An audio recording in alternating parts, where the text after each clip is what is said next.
उद्या आहे हरितालिका तीज, तर त्याच्या तयारीसाठी आज आम्ही बाहेर पडलो आहोत.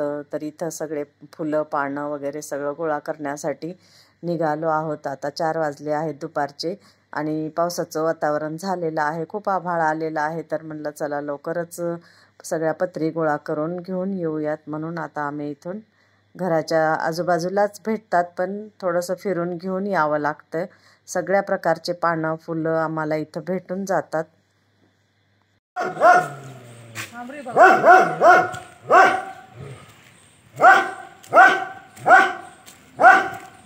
झाड उंच झालं. गेल्या वर्षी आपल्या हाताला येत होतं ते आपण सहज तोडली होती ही फुलं. आता पहा एका वर्षात इतकं उंच झालंय. सुकतील पण उद्यासाठी 2-4 घेऊत.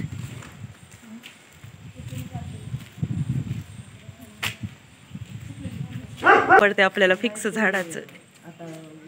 इतक्यावर रुळलं होतं इथं. तर आता मोठी झालीत खूप झाडं, हाताला काही येत नाही पण तरी.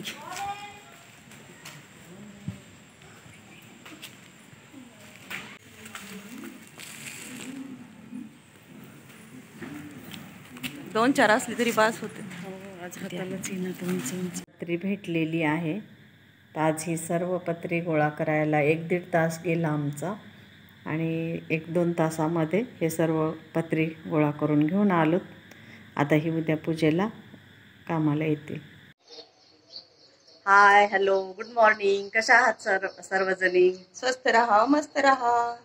आज आहे हरितालिका आणि तुम्हा सर्वांना हरितालिका तृतीयेच्या शुभेच्छा. खूप शुभेच्छा. घेऊन या तोपर्यंत. हो, विसरले असले ते घेऊन. वहिनींची वाट बघते मी तोपर्यंत.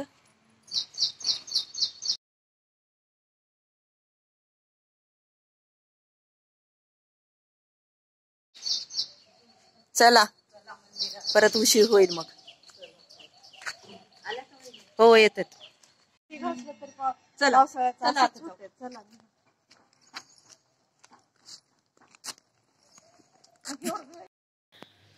आमच्या घरापासून जवळच एक मंदिर आहे, तर तुम्हाला अगोदर दाखवलेलंच आहे हे मंदिर.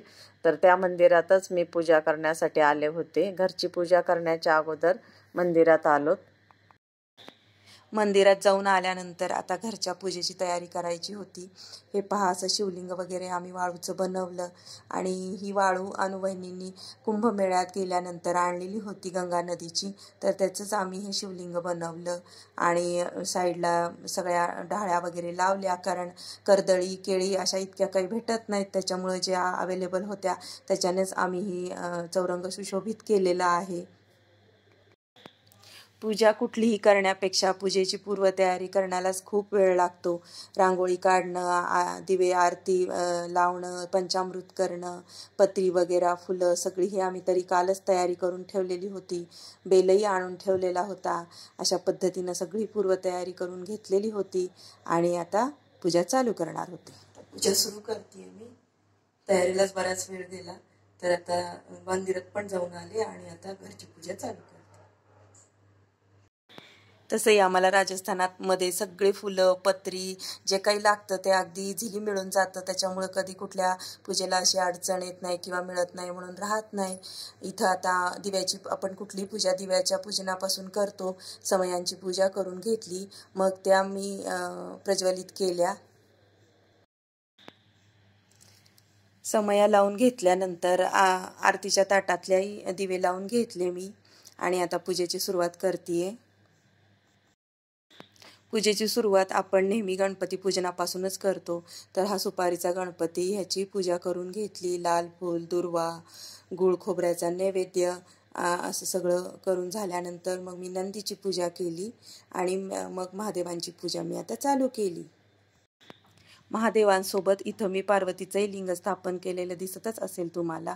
पूजा करून घेऊन मग सगळ्या पत्री वाहिल्या मी.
झाली का तयारी? हो झाली, पूजाच झाली. मला थोडं बाहेर जायचंय ना.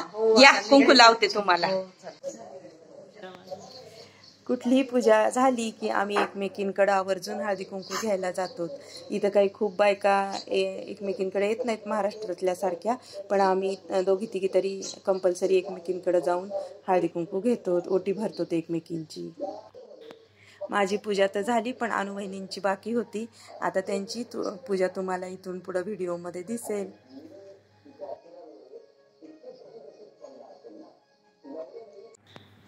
माझी पण पूजेची आता तयारी झालेली आहे. सर्व सामान मी घेऊन इथं पूजेसाठी आलेली आहे. मंदिर माझं वर असल्यामुळं मी सामान सगळं वर घेऊन आले. आणि ही पहा मी किती सुंदर रांगोळी काढलेली आहे. तर तुम्हाला कशी वाटली माझी रांगोळी ते कमेंट्स करून नक्की कळवा. अशा प्रकारे पूजेची सर्व तयारी झाली आणि पूजा पण माझी आता आटोपली आहे. तर पूजा झाल्यानंतर घरात खूप छान वातावरण होतंय आणि खूप छान वाटतंय, प्रसन्न वाटतंय.